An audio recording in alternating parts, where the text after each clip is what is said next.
Hi, it's your host, Angela Kennecke, and I want to invite you to join me in Washington, D.C. on Saturday, September 27th for the National Trail of Truth.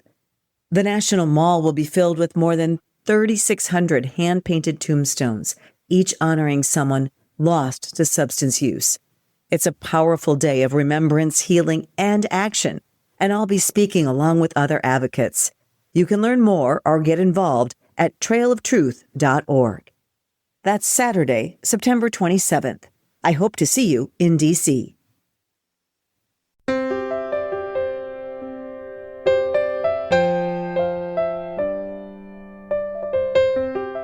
Developing right now, a party takes a tragic turn when a group of friends sets out in a canoe. This morning, 2 are dead and 2 others are missing. What started as a fun winter break reunion turned into a nightmare. In January of 2016, a group of college friends gathered at a lake house in southern Wisconsin to celebrate the new year and spend time together. But before the celebration was over, 4 of them had vanished. They went up further north to Wisconsin to a friend's lake house. There's a bunch of boys gathering there, which I thought was a preferable option to going back into the city to the bars to drink. So I imagined he would be safe there. Sadly, Sally McQuillen's son, Christopher, wasn't safe. In this episode of Grieving Out Loud, Sally shares the story of her 21-year-old son, the heartbreak she suffered, and what it's been like to live with so much grief.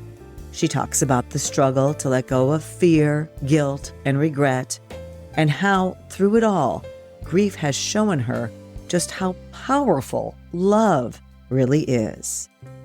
I needed to develop a belief that Christopher is here and with me in spirit. I've really come to feel that he was always and certainly is a part of me. You know, I love Helen Keller's quote that is, all that we love deeply becomes a part of us.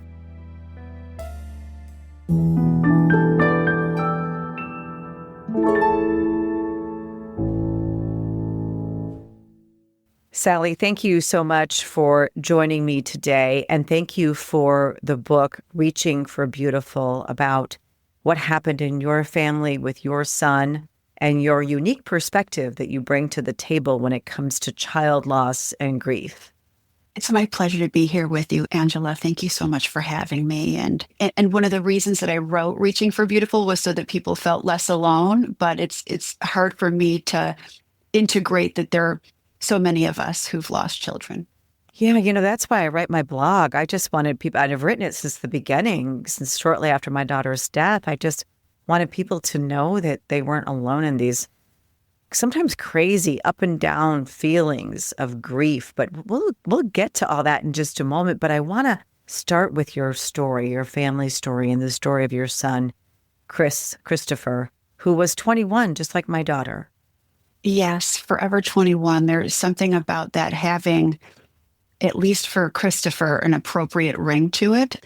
He was my very wild and wonderful firstborn, and it just had me off to the races from the very get-go and challenged and feeling as if I was out of my league. And he was colicky. He was running at 9 months. He was so busy, and he was a light and sensitive and sweet, but was also trouble all at the same time.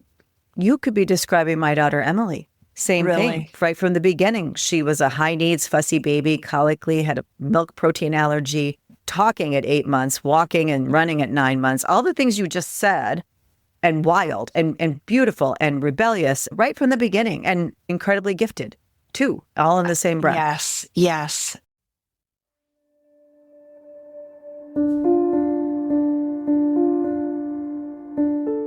Like my daughter Emily, Christopher began struggling with substance use disorder as a teenager. When you're a parent in that situation, it's incredibly difficult to know what the right move is. For Sally, that meant making the hard decision to send Christopher to a facility in Arizona when he was just 16. From the age of 13, I was concerned about Christopher. And we sent him to, which I never would have imagined I would have done, for his first half of his freshman year of high school.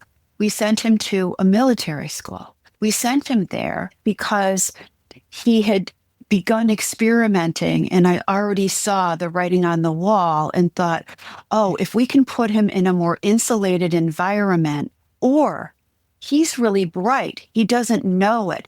If he's put in a position where he has to do the academic schoolwork and get some more skills to be able to accomplish that, he'll be better off.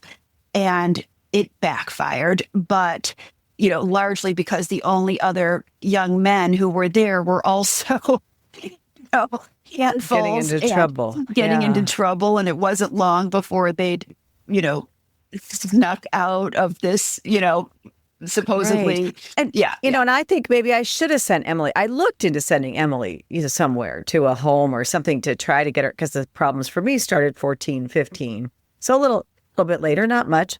And sometimes I think if I would have done that, right? So we all think like woulda, shoulda, coulda, but we could have the same results no matter what. Absolutely. Sally still had moments of hope. For 3 years, Christopher stayed away from substances. But with a strong family history of substance use disorder and the weight of outside pressures, he eventually found his way back to drinking and drugs. He had always wanted to be so much like everybody else. He had a extreme social consciousness. One of his favorite things in the world were his friends, his peers. And so he wanted to go to college. And even though he was ultimately diagnosed with attention deficit, which, back then we didn't know quite enough about, and I was sort of belated to the diagnosis. My husband has it and my other children, and I just didn't know, again, quite what I was going to be challenged by. I think we all as parents have various challenges, and some of these created mine.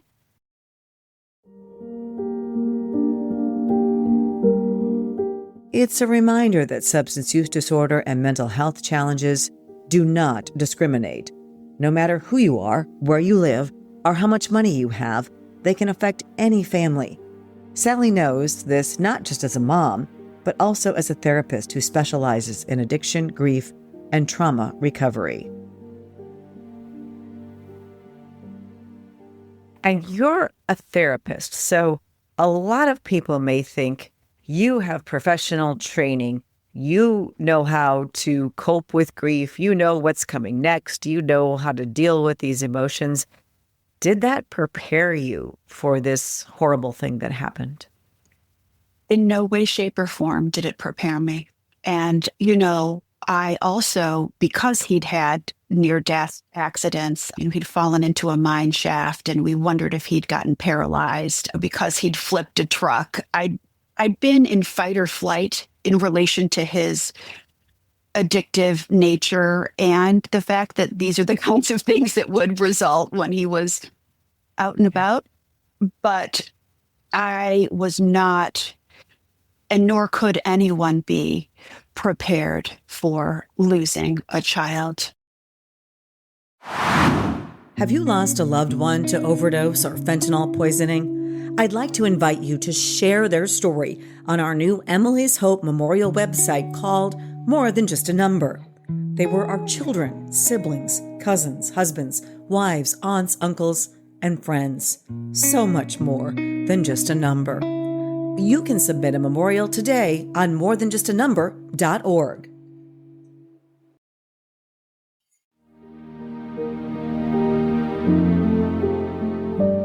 Just days after New Year's in 2016, Sally's life changed forever. Her son Christopher headed to Mill Lake, north of Chicago, to celebrate with friends. But that night wouldn't end the way anyone expected. He was drinking and drugging during this time period from 19 to age 21, at which time he and his buddies were home from school for holiday break in the winter of 2016. And I live on the North Shore of Chicago. It is very cold here, and they went up further north to Wisconsin to a friend's lake house. There's a bunch of boys gathering there, which I thought was a preferable option to going back into the city to the bars to drink. So I imagined he would be safe there. And he and 3 other young men decided that they would go out into a canoe on a frozen lake, and none of them survived that. At 2 a.m., the 4 men decided to take a canoe onto the water, no one realizing they were missing until morning, when friends spotted footprints in the snow leading to Mill Pond and an overturned canoe. When authorities arrived, hope quickly faded in the frigid conditions. Over the next 5 agonizing days, rescuers recovered the bodies of the 4 young men one by one.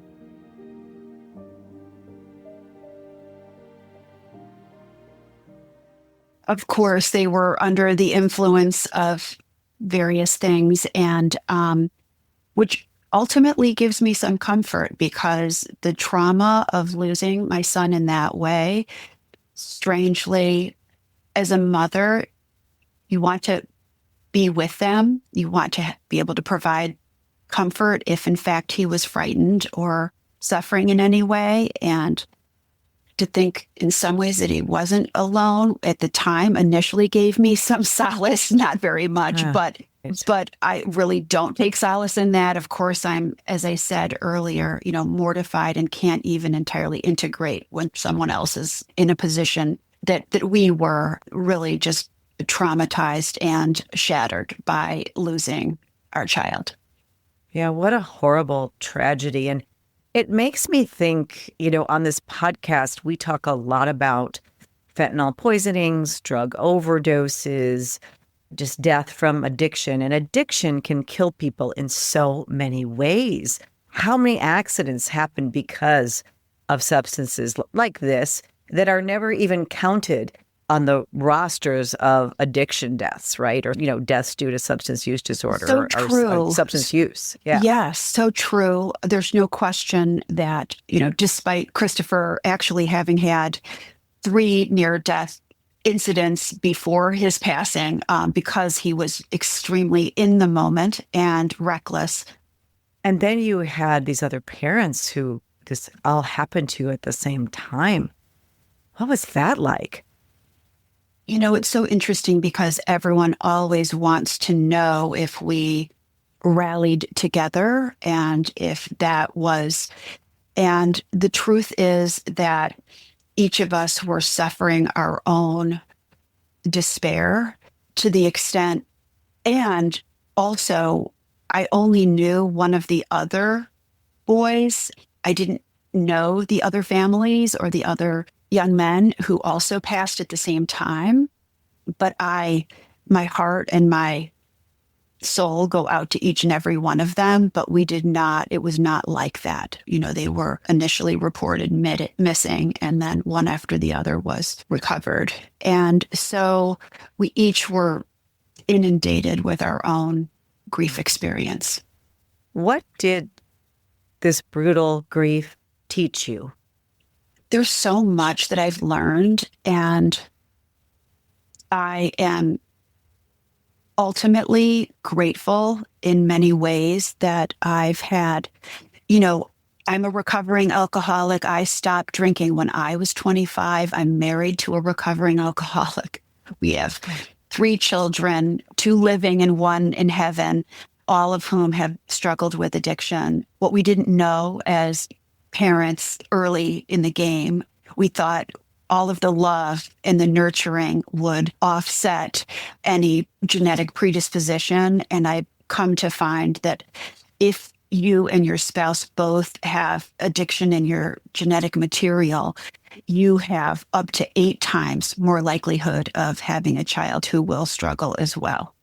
You saying that, Sally, about love conquering all, I had the same idea when I was younger. I knew that my children's father suffered from substance use disorder, but I thought love could cure it all, right? Love would be the answer. You could love a child enough.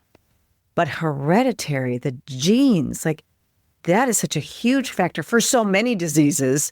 Substance use disorder, just one of them. So many diseases, but it's not really as widely accepted by, I think, the general public. Like, this is a hereditary thing. It is indeed. And getting my master's degree to become a therapist, and this was back in the 90s, early 90s, before Christopher was born, there was a lot more emphasis on nurture even than there was on nature. And then I've since taken so many courses and worked with so many people who are struggling with addiction or in relationships with people who are struggling. And it all serves to reinforce the fact that this is a cunning, baffling, and powerful disease. It is not an indictment of anyone's moral character. It doesn't discriminate. There's nothing that inoculates you from this, perhaps other than, not being procreated by. Right. I mean, it's so funny you use that word inoculate, because I had used that all the time when my kids were growing up. I was going to inoculate them from, generations of issues, right? Generations of issues. And we're just one person. And you're a therapist. You had all these tools at your disposal. And I took Emily to therapist after therapist starting in high school because we started to experience some issues with her. I never thought she had attention deficit disorder, but later on she was diagnosed with that, and she took the medication for it and hated it, said it made everything slow down and boring. And she was a amazing artist, and she didn't have all the symptoms she didn't have hyperactivity, right? Yes. And she was able to, read at a young age and do all these things. But all of the things that were it was such an uphill battle. And I bet you felt just as frustrated, even though you're the therapist, as I did.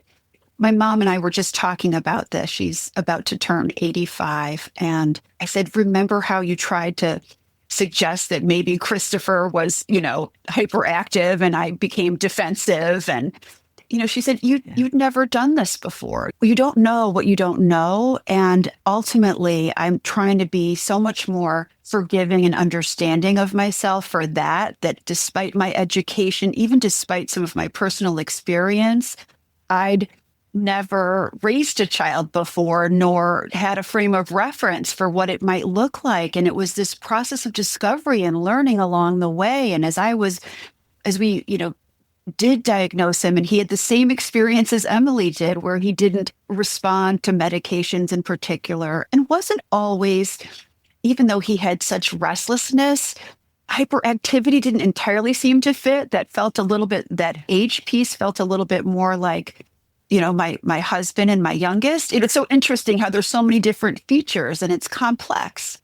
Right. And here we are, after their deaths, trying to figure out what was it and what could we have done differently. And I think part of that is societal pressure on mothers as well.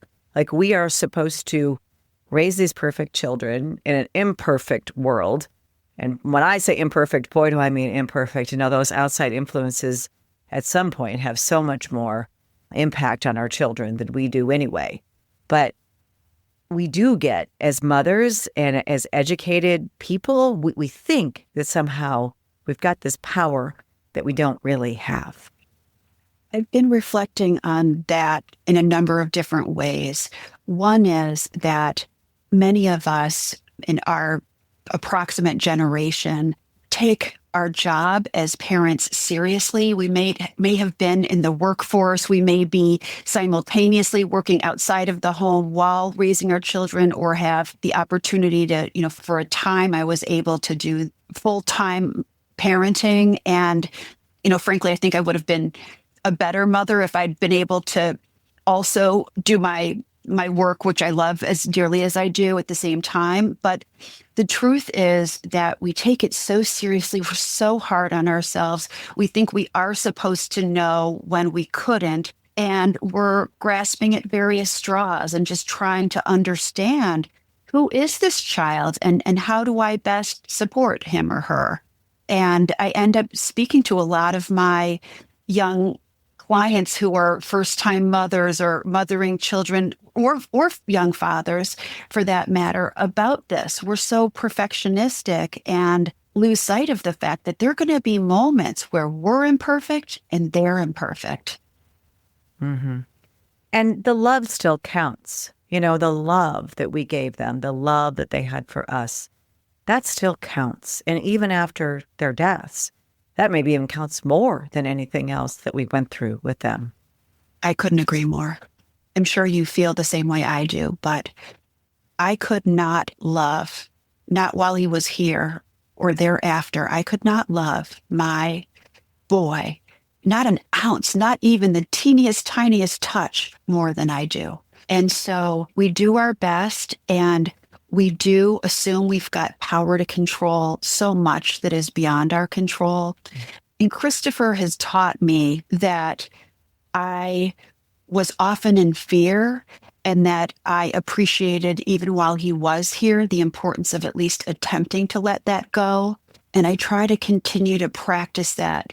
Even when his death terrified me, I tried to take care of myself in different ways so that I can be a less fearful mother with my other children. Because I don't believe that fear, even though we've got all sorts of reasons to feel it, it doesn't do us any favors. I chased Christopher often. I was trying to track him down. I had this illusion that I could, and short of locking him, they're just really, nor would I have wanted him to be any different, because that was part of what made him beautiful. Right. And I did the same things. Like, I tracked Emily. I tried so hard. I just save her in so many ways, and they all failed. And in the end, you're left with their loss. But as I've said, and I know every parent has said this, I would go through all of that again to have her in my life for those 21 years. And I think it's hard to take the part where you're grateful for having them and combine that with a horrible loss and fear that goes along when the worst can happen. A loss, a death could happen to your spouse or your other children, but not to live in that fear. That's the trick. It's true. Being a therapist in some ways has been an advantage as a griever, because I've had to learn to practice some of what I would preach to anyone else, to be extremely compassionate and gentle with myself, which is really not my typical MO. And it means allowing myself to lean in to the feeling. And in some way, I couldn't have helped. I was so saturated with grief that I couldn't have helped but lean into it, but to kind of recognize that it was messy, that there was no, being the face of grace necessarily. And so there was this coexistence of gratitude and being traumatized. And so in that early period of time, I was trying to feel restored to safety, and I was activated that I could potentially lose, another child as well. You think you need to attempt to steel yourself for the worst because your innocence has been lost. Right. Like, your entire life shifts. I remember having this thought after Emily died that this is not how things were supposed to go. This is not supposed to be. I don't want this to be my story. I reject this. Yes. Yes. Good luck with that, right? Good luck with it, because it is what it is. And so accepting what is a process that can take years. I will actually never not be grieving the loss of my son. And it took me 7 years to feel back to myself again. That then still doesn't mean that there aren't periods where because grief ebbs and it has its flows, where I'm not taken back to my knees. And our society is grief intolerant. Our society says, you get 3 days off work or whatever it might be, and hop back to it and, move on. And I've talked about this ad nauseum, that, you don't move on, you move forward. But society doesn't really tolerate, I'm 7 years out, you're 9 years out from the death of our children. Just stop talking about it already. Just go on with your life, put it behind you. And people used to, in the last generation, they would just not talk about it. Nobody talked about it in the house. Yeah. That's why I have to say I love, I think I turned to my publicist and I provided her with different podcasts that call to me. And this idea of grieving out loud, I have the benefit of having been part of a self-help community that really espouses vulnerability. And then, of course, I encourage that with my clients. And I really believe that being vulnerable does promote connection.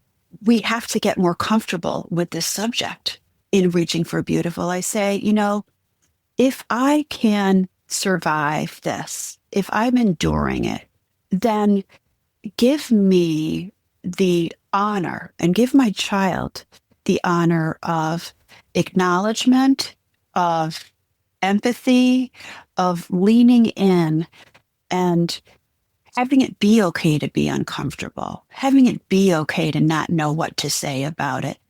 But please don't retreat from me and make me feel, or I shouldn't ever say make me feel, but for me, I felt further alienated by other parents' discomfort.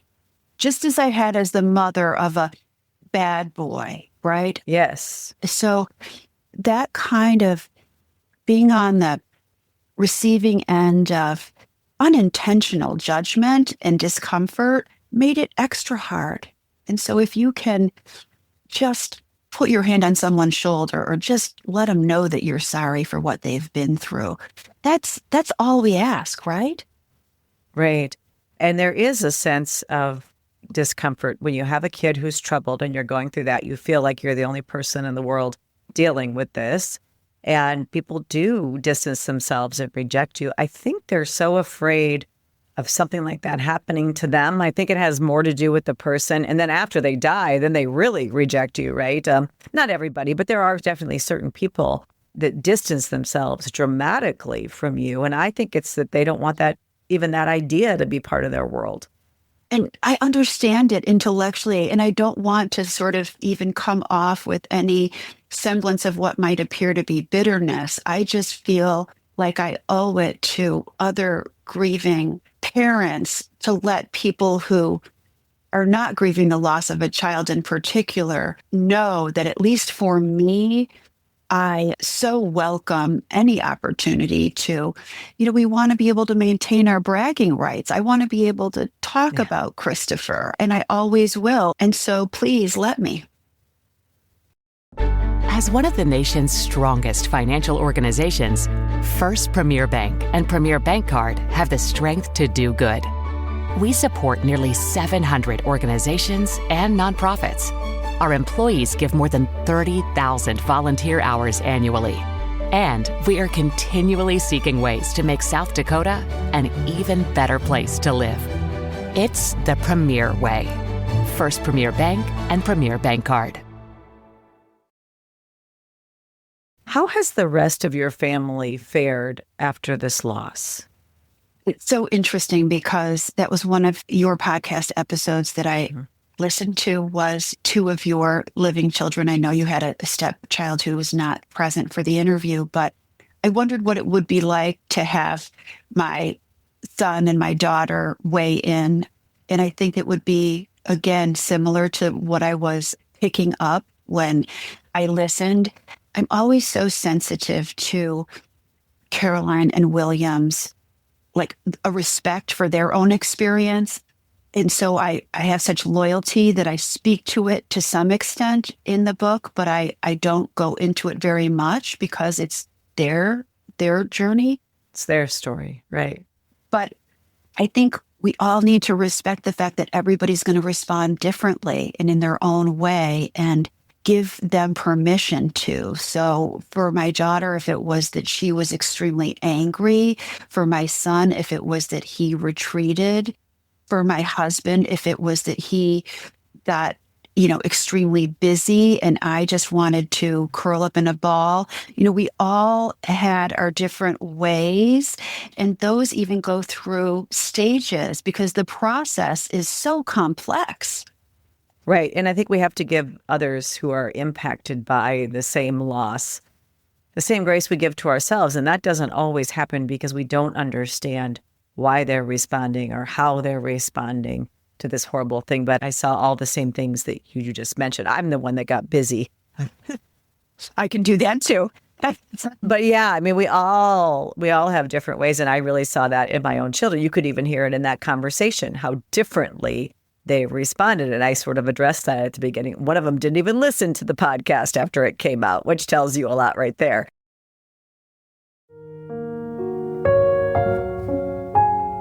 If you'd like to hear the podcast I recorded with two of my children, you can find the link in this episode's show notes. While you're there, we'd be grateful if you left a review and shared this podcast with friends and family. Every single share helps spread hope and support. Meanwhile, Sally says her children not only grieved for their brother's death, but also carried the heavy burden of watching him struggle with substance use disorder while he was alive. Our other children had already grown accustomed to this sibling taking up all of the air in the room, or not being around for periods of time, or not necessarily being the kind of sibling that, was worthy of the legendary status that they then maybe have when they're gone. So I think there's all of those things, and grief, of guilt in grief. The inevitability, especially as a mother whose job, or at least prescribed identity or assigned task, is to keep your child alive. And when you cannot, you're going to respond to that kind of powerlessness, and I mean extreme powerlessness, with the only agency you know, which is to think about what you could have or should have done. And the truth is, I've come to discover and reconcile and process that I don't think there was anything I could have. Right. And I think I know that too, or part of me knows that, right? After all of these conversations. Well, right. We go back and forth with it too, Yeah. And so the book, was that therapeutic for you, reaching for beautiful, to get it all out on paper? And did it help you writing it? Hugely, because I began writing it to Christopher.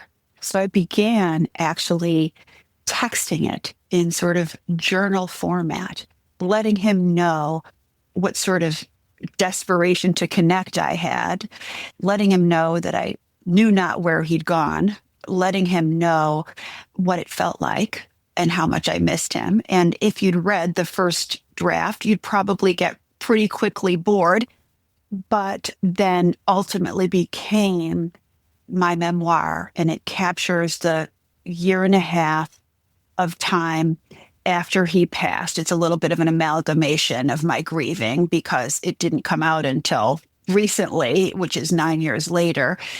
And I also wrote about, in many drafts, I captured his life and what it was like to raise him, because I did have that impetus to want people, even if they haven't lost a child, but if they've raised a child that's different in any way, or an addict, to feel less alone as well. Because I don't think we're talking enough about any of these things. And so I love having the conversation about it, just to destigmatize and to sort of help other parents know how isolating it is when you're up against the decisions that you describe. Like, well, do I send him away? Do I not send him away? And then you're sort of the recipient of judgment for making the choices you do. And, I remember one of the things I wrote about was just somebody sort of hearing that some other mom had spoken about how I failed to control him. And, it was like, oh my gosh, I couldn't. I tried. So, and but the shame I felt around me. The shame.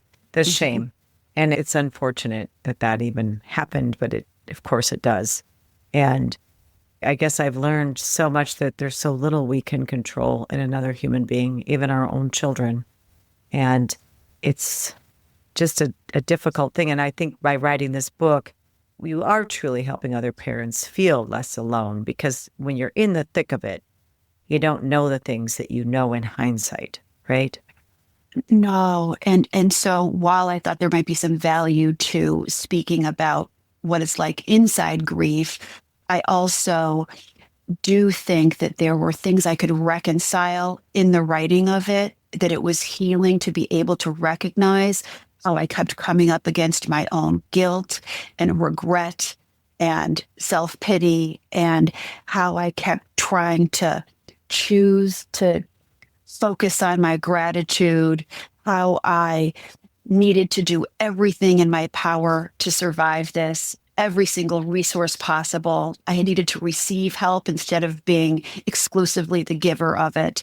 I needed to develop a belief that Christopher is here and with me in spirit. I've really come to feel that he was always and certainly is a part of me. You know, I love Helen Keller's quote that is, all that we love deeply becomes a part of us. He is, certainly with me. And so I try to embody all of his beautiful qualities. And that can be comforting, right? That can be comforting to believe that your child is with you, to actually feel it, I think can be a great healer in the grieving process. It's magical, and I respect anyone's right to believe what they will. But, one could easily also talk themselves out of, oh, that's just a coincidence, or this, he's not really sending you signs, Sally, And instead, I really think that increasingly being open to, I'm a deep feeler. I feel him, and I trust that I do. I trust that I do, and I trust in the signs that he sends, and they've been pretty remarkable. Yeah, I get what you're saying. I think I'm about where you are in believing that as well. And over the years, it's been so interesting to me to see how that's evolved. Mm-hmm. But the fact that I'll take those signs, because you know what? It makes things better, and that's what matters right now. I mean, she's not coming back, but I'll take the signs, and I'm not going to explain them away. Anything could be explained away, right? By the rational brain. But there's another part of our brain that is emotional and feeling and wired for spirituality that I think we fail to tune into too often. And connection, connecting to him, connecting to other parents, connecting to myself and my own heart. Writing promoted that. I even ended up in a writing group with other women who were writing memoirs about their own challenging experiences, And so then any place where we can connect and keep our hearts open, connecting to Christopher's friends, serving, helping form causes or supporting causes in our children's honor, which I know you're doing. So this feels good to me. Yeah, I agree. So I think we're on the same page there. And I so appreciate you sharing this book with us that you've written, as well as this very meaningful conversation. Thank you so much, Sally. My pleasure. Really loved being with you. You can learn more about Sally's book, Reaching for Beautiful, a memoir of loving and losing a wild child, in the show notes of this podcast. Be sure to join us again next week for a new episode of Grieving Out Loud. In the meantime, you can find hundreds of past episodes on our website at emilyshope.charity. Until next time, wishing you faith, hope, and courage.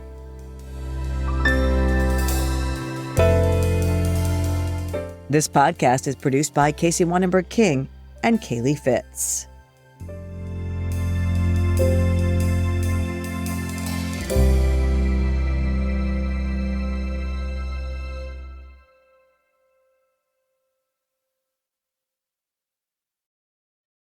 Have you lost a loved one to overdose or fentanyl poisoning? I'd like to invite you to share their story on our new Emily's Hope Memorial website called More Than Just a Number.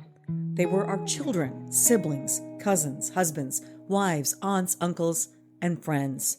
So much more than just a number.